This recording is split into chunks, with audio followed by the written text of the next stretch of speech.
Salutations! Je vous en parlais l'année dernière, donc il y a un mois, oui, mais bon, c'était l'année dernière, et je vous en parlais d'ailleurs dans une vidéo de théorie couplée à quelques petits bruits de couloir. Pas des grincements de porte, hein, mais des gens qui chuchotent, tapis dans l'ombre, pas Bernard tapis dans l'ombre. Enfin bref, je crois que je développe trop. L'iPhone 9 ne serait ainsi pas un délire.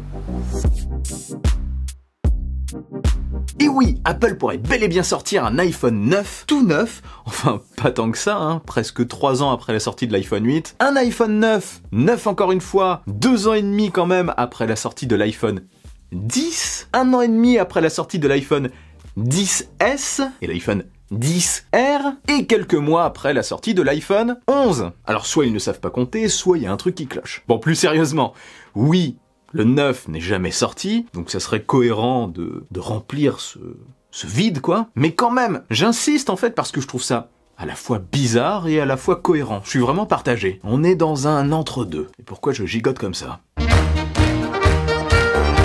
Le souci, c'est que, oui, esthétiquement, ce smartphone aurait plus la tête d'un 9, enfin pas d'un 9, mais d'un iPhone 9.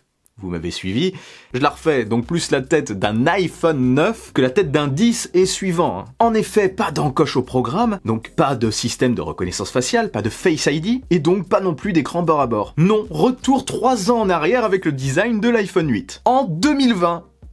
Oui, année où même les smartphones d'entrée de gamme concurrents sortent avec des écrans quasi bord à bord. Enfin bref, soit.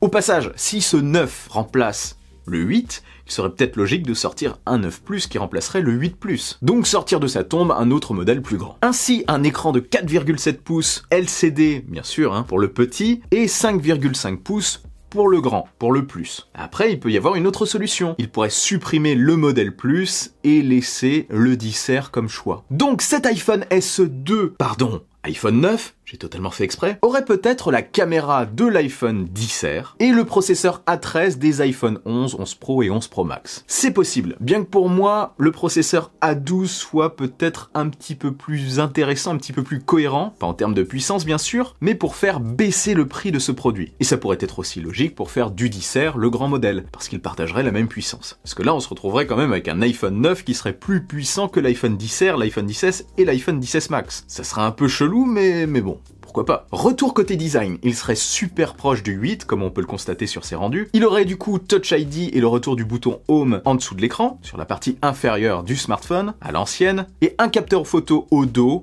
qui d'ailleurs serait en vert comme pour l'iPhone 8, mais en vert mat. En vert mat, oui, cette fois-ci, pour le différencier de l'iPhone 8, bah oui, il faut bien qu'il change un petit peu esthétiquement, hein, et rappeler les 11 Pro. Sinon, le cadre et le tour seraient en acier et non pas en aluminium. Encore une fois, probablement pour marquer la différence avec le 8, et rappeler un petit peu l'évolution vers l'iPhone 10 peut-être. Hein. C'était le smartphone perdu en fait. Ils l'avaient complètement oublié, ils se sont dit merde Tim, putain on a oublié l'iPhone 9. Il nous faut alors faire la jonction entre l'iPhone 8 et l'iPhone 10. Cet iPhone doit représenter l'évolution.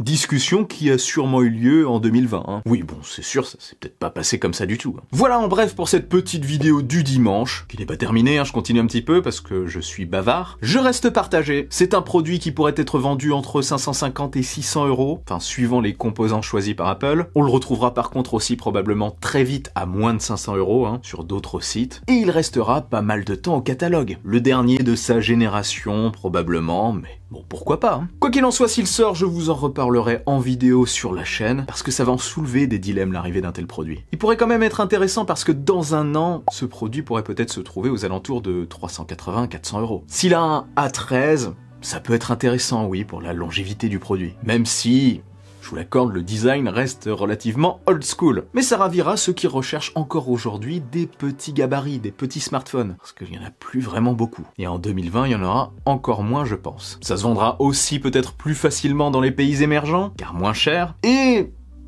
au final, ça mettra aussi en valeur la nouvelle génération d'iPhone. Avant de finir, pour la date de présentation sinon. Perso, je pars sur le mois de mars avec les iPad Pro 2020, dont je vous ai récemment parlé dans une vidéo, je la mets dans la description. Si Apple suit sa routine introduite en 2016 et répétée en 2018 et en 2019, oui, il n'y a pas eu ça en 2017, on peut imaginer une keynote le lundi 23 ou le mardi 24 mars. Mais il n'est pas exclu qu'ils changent leur plan. Hein. En général, quand ils installent trop une routine, ils aiment bien la casser. Et pour cette conférence de début d'année, il n'y a jamais vraiment une règle. Donc, On peut avoir des surprises, peut-être plus tôt, je l'espère. Voilà, dites-moi en commentaire si un iPhone 9 ou SE2, hein, comme vous voulez, vous intéresserait ou pas du tout. Dites-moi pourquoi d'ailleurs, ça m'intéresse. Et si cette vidéo vous a plu et que vous voulez m'aider, partagez-la sans oublier le bon pouce en l'air qui claque. Pour ne rien louper, abonnez-vous à ma chaîne et activez la petite cloche des notifications. N'oubliez pas non plus de me suivre sur les réseaux sociaux, sur Twitter et sur Instagram. On se retrouve très vite pour une nouvelle vidéo. Vive la technologie,